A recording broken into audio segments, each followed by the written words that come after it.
बातमी सोलापूरमधून आहे। सोलापुरातल्या 34 अल्पवयीन मातांची माहिती दडवल्याचा प्रकार समोर आलाय। सोलापूर शहर पोलीस ठाण्यात 10 प्रकरणात गुन्हे दाखल आहेत। सोलापूर शहर पोलीस आता ऍक्शन मोडवर आल्याचं पाहायला मिळतंय।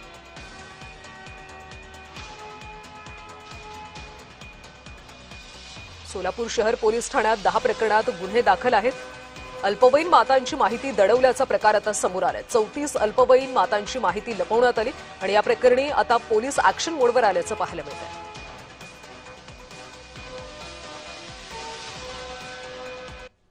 चौकशी करताना आम्हाला हे क्लिअर आढळून आलेलं आहे 34 प्रकरणामध्ये अंडर एज मुलीच्या 18 वयाच्या खालच्या मुलींच्या प्रेग्नन्सी रिलेटेड ट्रीटमेंट वेगवेगळं वैद्यकीय शाळात झालेलं आहे। म्हणून उर्वरित 24 प्रकरणात आम्ही ते संबंधित परिवारांना बोलवून चौकशी करून त्या आधारावर आम्ही गुन्हे दाखल करून पुढील कारवाई करणार आहे।